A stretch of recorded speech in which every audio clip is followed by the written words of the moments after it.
राष्ट्रवादी काँग्रेस पक्षाचे अध्यक्ष रवींद्र पगार, शहराचे अध्यक्ष रंजन ठाकरे, नाशिक जिल्हा राष्ट्रवादी काँग्रेसचे अध्यक्ष विष्णुपंत मैसदुने, कळवण नगरपंचायतचे नगराध्यक्ष कौतिक पगारजी, सुरगाण्याचे अध्यक्ष चिंतामण गावित, कळवणचे अध्यक्ष राजेंद्र भामरे, तसंच महिला अध्यक्ष प्रेरणाताई बलकवडे, उदयकुमार आहेर, नानासाहेब महाले, धनंजय पवार, राजू पवार, भूषण पगार,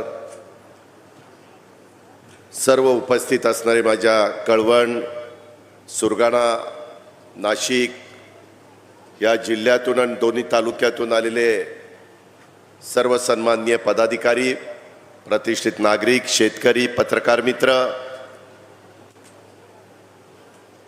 आपले लोकप्रिय आमदार नितीन पवार, सौभाग्यवती जयश्रीताई पवार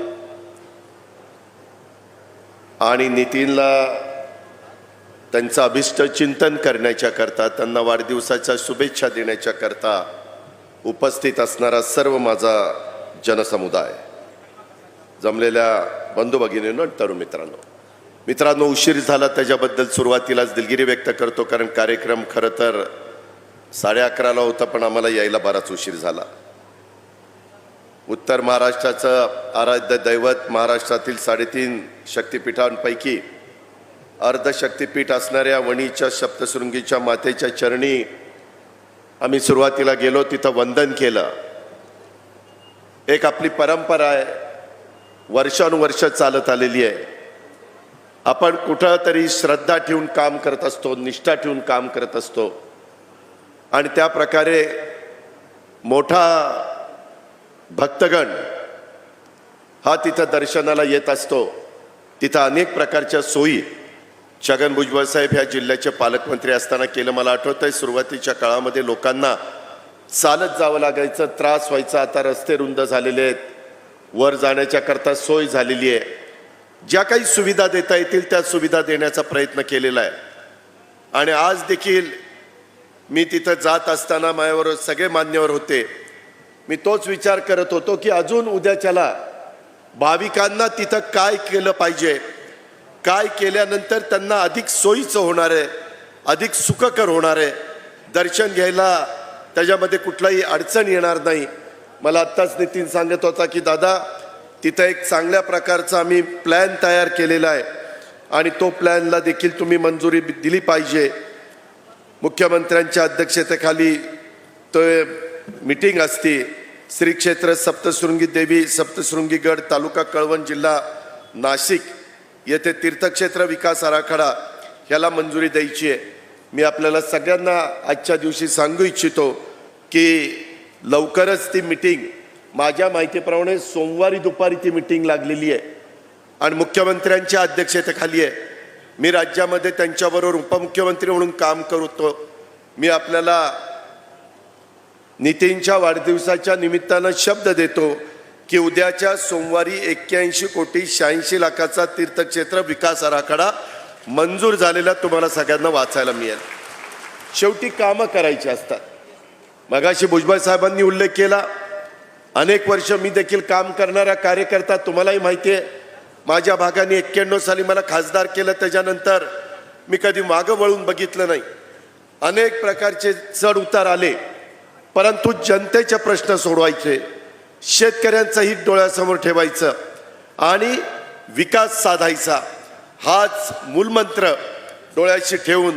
डोळ्यासमोर ठेवून आम्ही सतत काम करत राहिलो. अलीकडच्या काळामध्ये आम्ही हे काही निर्णय घेतले, हे विकासाकरता घेतले. आमदारांचा त्या ठिकाणी दबाव होता की आम्ही निवडून आलेलो, आमची कामं झाली पाहिजे. तुम्हाला सगळ्यांना माहिती आहे, मध्ये काही स्थगित्या आलेल्या होत्या, परंतु आता सगळ्या स्थगित्या आम्ही उठवलेल्या आहेत. आम्ही त्याच्यात दुजेपणा करत नाहीये. शेवटी प्रत्येक आमदार 3 ते 5 लाख लोकांचं प्रतिनिधित्व करत असतो. तिथं माझ्या आया बहिणी असतात. आज तर माझ्या आया बहिणींना मला धन्यवाद द्यायचे आहे. एवढ्या मोठ्या संख्येने तुम्ही सगळ्या महिला इथं उपस्थित राहिलात, त्याबद्दल खूप खूप धन्यवाद. शेवटी महिलांना देखील पुरुषांच्या बरोबरीनं मान सन्मान प्रतिष्ठा मिळाली पाहिजे. त्यांना निर्णय प्रक्रियेमध्ये घेतलं पाहिजे। आज इथं मोठ्या प्रमाणावर माझ्या अंगणवाडी सेविका आहेत, आशा वर्कर आहेत, त्याच्यामध्ये मदतनीस आहेत, त्यांच्याही काही मला चिठ्ठ्या आलेल्या आहेत की अजित पवार तुम्ही आता सरकारमध्ये आहात, अर्थमंत्री म्हणून कामाची जबाबदारी पार पाडताय, आमच्याकडेही बघा, आम्हाला किती दिवस मानधनावर ठेवणार आहे, काहीतरी दुसराही विचार त्या ठिकाणी करा। अशा प्रकारची माझी त्या बहिणींची माझ्याकडनं अपेक्षा आहे।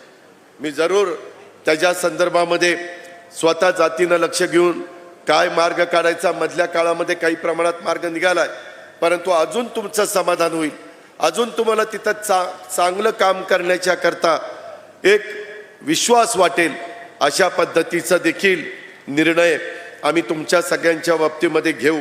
हा पण शब्द माझ्या सगळ्या उपस्थित असणाऱ्या बहिणींना मी देऊ इच्छितो।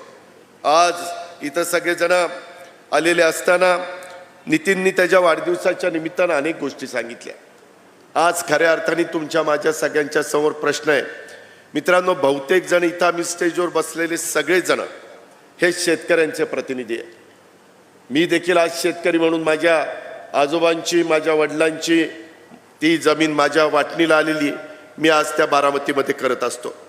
आणि त्याच्यामुळं काय कांद्याची परिस्थिती आहे, काय टोमॅटोची परिस्थिती आहे, काय त्या ठिकाणी इथल्या जिल्हा बँकेची परिस्थिती आहे, पिकांचे दराची काय परिस्थिती आहे, पावसाने ओढ दिल्यानंतर आज माझा शेतकरी कशा पद्धतीनं हतबल झालेला आहे, धरणांची परिस्थिती काय आहे, पीक विम्याचे पैसे माझ्या शेतकऱ्यांना मिळत आहेत का नाही।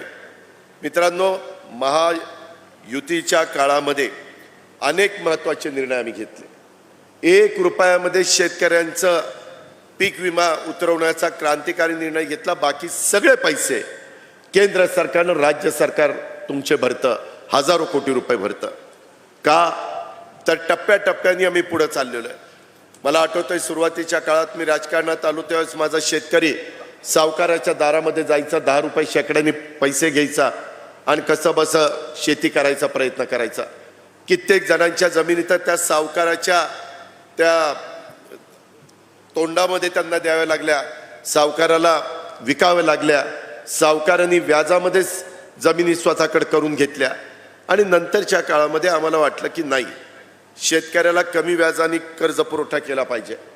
मागच्या वेळेसच सरकारमध्ये मी, भुजबळ साहेब, आम्ही सगळेजण असताना तिथं निर्णय घेतला। मी माझी जी पुणे जिल्हा मध्यवर्ती सहकारी बँक चालवतो तिथं 0% व्याजाने 3 लाखापर्यंत पीक कर्ज देत असतो। मी विचार केला, मी आणि सातारा जिल्हा बँक, नगर जिल्हा बँक, आमच्या ठराविक बँका चांगल्या चालल्यात, तिथंच फक्त लोकांना पैसे मिळणार, बाकीच्यांनी काय केलं। मग आम्ही राज्य सरकारच्या वतीनं काही कोटी रुपये घालावे लागले तरी चालतील, परंतु 0% व्याज द्यायचा, 0% 3 लाखापर्यंत कर्ज देण्याचा निर्णय घेतला। त्याच्यातनं आपण तो एक महत्त्वाचा निर्णय घेतला। मध्ये आम्ही तुमचे सगळ्यांचे जे भूविकास बँक होती ते पैसे कर्ज माफ केलं। तुमच्या 7/12वरचा ज्या शेतकऱ्यांच्या 7/12वर भूविकास बँक होती ती त्या ठिकाणी काढून टाकली। अडचणी खूप आहेत, शेवटी राज्य कारभार करत असताना या टप्प्याटप्प्याने अडचणी सोडवायच्या असतात। आम्ही कधी शांत बसलो नाही। रोज सकाळपासून काय आपल्याला सोडवणूक करता येईल, कशा पद्धतीनं पुढे जाता येईल, तशा प्रकारचं काम आम्ही करत असतो। आणि हे काम करत असताना ज्याचा उल्लेख नरहरी झिरवाळ साहेबांनी केला, आपली नाशिक जिल्हा बँक संपूर्ण महाराष्ट्रामध्ये शेतकऱ्यांना पीक कर्ज देणारी नंबर 1 ची बँक, ती बँक अडचणीमध्ये आली। आता ती का आली, कुणामुळे आली, कशी आली, त्याच्या खोलात मी जात नाही, त्याचं सगळं गुराळ तुम्हाला सगळ्यांना माहिती आहे। परंतु इथून पुढं ती बाहेर निघाली पाहिजे म्हणून माझ्याच चेंबरला भुजबळ साहेबांना, दिलीप वळसे पाटलांना, नरहरी झिरवाळला, दादा भुसेंना, अनेक आमदारांना तिथं बोलवलं आणि त्यांना सांगितलं अधिकाऱ्यांना की आपल्यालाही बाहेर काढायची। कठोर निर्णय घेऊन मी बाहेर काढल्या। माझ्याही भागातले काही सहकारी साखर कारखाने मी कठोर निर्णय घेऊन बाहेर काढलेत। तशा पद्धतीनं काहींना ते पचनी पडणार नाही, परंतु मी आजच सगळ्या नेतेगणांच्या साक्षीनं सांगतो की ती बँक बाहेर काढण्याच्या करता महायुतीचं सरकार कटिबद्ध आहे। आणि त्याच्यामध्ये अर्थमंत्री म्हणून मी स्वतः लक्ष घातलेलं आहे, परंतु आपण पण त्याच्यामध्ये सहकार्य करा. आम्ही तुम्हाला ज्यावेळेस विनंती करतो त्यावेळेस तुमच्याकडनंही प्रतिसाद आला पाहिजे आणि त्या प्रकारे आपण त्याच्यातनं मार्ग काढू. कारण सहकार खातं पण आता राष्ट्रवादी काँग्रेस पक्षाच्या दिलीप वळसे पाटील साहेबांच्याकडचं आहे. ते पण शरद सहकारी बँक उत्तम चालवतात, त्यांचा कारखाना भीमाशंकर उत्तम चालवतात. अशा पद्धतीने एक चांगली संस्था चालवणाऱ्या व्यक्तीच्या हातामध्ये आज आपण सहकार्याची सूत्र त्या ठिकाणी दिलेली आहेत आणि त्याच्यातून निश्चितपणे मार्ग काढला जाईल. आपण काही काळजी करू नका. परंतु कधी कधी दादा इथं वसुली जोरात सुरू झाली, दादा असं झालंय, दादा तसं झालंय. आत्ताही निवेदन आलीत, काहींनी निवेदन दिली की दादा ज्यांनी काही गोष्टी केल्यात त्यांना पण काही समज तुम्ही दिली पाहिजे. ठीक आहे, ज्या त्या गोष्टी ज्या त्या ठिकाणी करण्याच्या बाबतीमध्ये आम्ही योग्य ती कार्यवाही करू. आपण काही काळजी त्याच्या संदर्भामध्ये करू नका, एवढीच विनंती आणि सूचना मी या बँकेच्या संदर्भामध्ये करतो. मित्रांनो, आज टोमॅटोचे भाव पूर्णपणे पडले. काही महिन्यापूर्वी टोमॅटोला एवढा भाव होता की टोमॅटोला अशा प्रकारचा भाव कधी आपण बघितलाच नव्हता. तेजी मंदी चालते. कांद्याची मध्ये अवस्था तशीच होती. मध्ये कांदा व्यापाऱ्यांनी घेणं बंद केलेलं होतं. मधल्या काळामध्ये कांदा उत्पादक शेतकरी, कांदा कुठं पिकतो? माझ्या नाशिकमध्ये पिकतो, माझ्या पुणे जिल्ह्यामध्ये पिकतो. ठराविक भागामध्ये कांदा मोठ्या प्रमाणावर पिकतो आणि त्याच्यातून कधी भाव मिळाले तर चांगले मिळतात, कधी एकदम कांदा रस्त्यावर फेकण्याची वेळ माझ्या शेतकऱ्यावर येते. आम्ही पण विरोधी पक्षामध्ये असताना कित्येकदा कांद्याच्या माळा करून सभागृहामध्ये गेलो आणि कांद्याला अधिकचं अनुदान द्या अशा प्रकारची मागणी त्या काळामध्ये केली आणि 350 रुपये क्विंटलला ती अनुदान देण्याच्या बद्दलचा निर्णय आपण घेतला. अशा गोष्टी घडतात. परंतु मित्रांनो, शेवटी डिमांड आणि सप्लाय हे फार महत्त्वाचं असतं. आणि आपल्याकडे होतं काय, एखाद्याला भाव आला की एवढं पीक करतात की पुढच्या वेळेस त्याचे भाव पडलेच पाहिजे. आणि भाव पडल्यानंतर सगळेजण तिथपासून बाजूला होतात, नको आता हे करायला नको, आणि नंतर भाव वाढतात. हे जे काही ग्राहक आणि उत्पादक ह्याचा जो ताळमेळ आहे, कांद्याच्या बद्दलचा निर्णय झाल्या पियुष गोयल साहेबांना आम्ही सह्याद्रीला बोलून घेतलं. त्यांच्याबरोबर बैठक घेतली. कृषी मंत्री होते, पणन मंत्री होते, आम्ही सगळेजण होतो. आणि त्याच्यातून काय मार्ग काढता येईल, त्याच्या संदर्भात एक्सपोर्टच्या बद्दल काय निर्णय घेता येईल, त्याच्यामध्ये जो काही तुम्ही टॅक्स लावलेला आहे तो टॅक्स त्या ठिकाणी काढून टाकला पाहिजे. कारण शेतकऱ्यांना ज्यावेळेस 2 पैसे मिळतात त्यावेळेस थोडंसं सबुरीनं घेण्याची गरज आहे. ह्या प्रकारची भूमिका आम्ही सगळ्यांनी मांडली. ते म्हणले आत्ता माझ्याबरोबर अधिकारी नाहीत, 2 दिवसांनी तुम्ही पणन मंत्री आणि कृषी मंत्र्यांना दिल्लीला पाठवा, मी तिथं बैठक घेऊन त्याच्यातनं काय मार्ग काढायचा तो काढतो. आपण त्याच्या आधी साधारण 24 रुपये 10 पैसे ना, 24 रुपये 10 पैसे अशा पद्धतीनं आम्ही अमित शाह साहेबांशी बोललो, आम्ही पियुष गोयल साहेबांशी बोललो, आम्ही होते, माझे आमदार माझ्या मागे लागले होते. मित्रांनो, हा निर्णय कर्मचाऱ्यांना नियमित करण्याचा घेतला हा महायुतीच्या सरकारने घेतला. आदिवासी समाजाच्या करता महत्त्वाची ठक्कर बाप्पा आदिवासी वस्ती सुधारणा योजना प्रभावी अंमलबजावणीच्यासाठी आम्ही मंत्रिमंडळ उपसमितीची स्थापना केली. मगाशी नितीननी बोलत असताना, आमच्या नरहरी जिरवाळ साहेबांनी बोलत असताना की बाबा आम्हाला किती टक्के पैसे मिळाले पाहिजे, आमचा समाज जर महाराष्ट्रामध्ये इतके टक्के असेल तर त्या प्रमाणात आम्हाला पैसे मिळाले पाहिजे. बरोबर आहे. आताच्या काळामध्ये थोडे पैसे त्या ठिकाणी कमी दिले गेले. माझ्याच उपस्थितीमध्ये बैठक झाली, त्याच्यामध्ये साधारण माझ्या लक्षात आलं 2.5 ते 3.5 हजार कोटी रुपये यांना जे अधिकचे द्यायला पाहिजे होते ते दिले गेलेले नाही आहेत. अजूनही नागपूरचं हिवाळी अधिवेशन आहे. मी ताबडतोब अधिकाऱ्यांना सांगितलं की मुख्यमंत्री आणि उपमुख्यमंत्र्यांशी बोलून आपण मार्ग काढू, नियमाने मार्ग काढायचा आहे. चूक ही सरकारकडनं झालेली आहे आणि त्याच्यातून हे 2.5 ते 3 हजार कोटी रुपये आपण 31 मार्चच्या आत महाराष्ट्रातल्या आदिवासी विभागाच्या करता देतोय. त्याचा फायदा राज्यातल्या आदिवासी सगळ्या विभागाला झाल्याशिवाय राहणार नाही. हा कसा होणार आहे? 3,000 पेक्षा जास्त आदिवासी लोकसंख्या असतील तर पूर्वी ठक्कर बाप्पामध्ये 31,35,000 जास्तीत जास्त दिले जायचे आणि कमीत कमी 10 लाख 5 लाख दिले जायचे.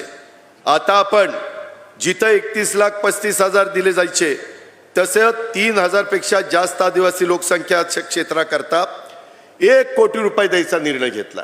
1 करोड रुपये. नंतर 1,500 ते 3,000 लोकसंख्येच्या करता 75 लाख, 1,000 ते 1,500 पर्यंत लोकसंख्येला 50 लाख आणि 500 ते 999 त्या लोकसंख्येच्या साठी 1,500 ते 999 40 लाख अशा पद्धतीनं आणि 101 ते 499 पर्यंत 20 लाख अशा पद्धतीनं ही ठक्कर बाप्पाची योजना. त्यामुळं कोणत्याही आदिवासी बांधवाचं गाव, वाडी, वस्त्या, पाडे याच्यातून सुटणार नाही. निश्चितपणे त्यांचा विकास ह्या माध्यमातून होईल. त्याच्याकरता लोकसंख्येनुसार आर्थिक निकषात बदल आपण करण्याचा निर्णय घेतला आणि त्याची प्रभावीपणे अंमलबजावणी आपण सगळेजण करणार आहोत. ह्याची पण नोंद आपण सगळ्यांनी ह्या निमित्तानं घ्यावी. मित्रांनो, आज बोलत असताना आमच्या नितीन पवारांनी इथल्या एका साखर कारखान्याचा उल्लेख केला. त्याच्या संदर्भामध्ये त्यांनी सांगितलं की दादा, इथला वसंतदादा सहकारी साखर कारखाना, मला एक कळत नाही किंवा कादवा कारखाना चांगला चालतो. मध्ये एक असाच बंद पडलेला कारखाना दिलीप बनकरांनी घेतलाय, ते आता चांगला चालवत आहेत.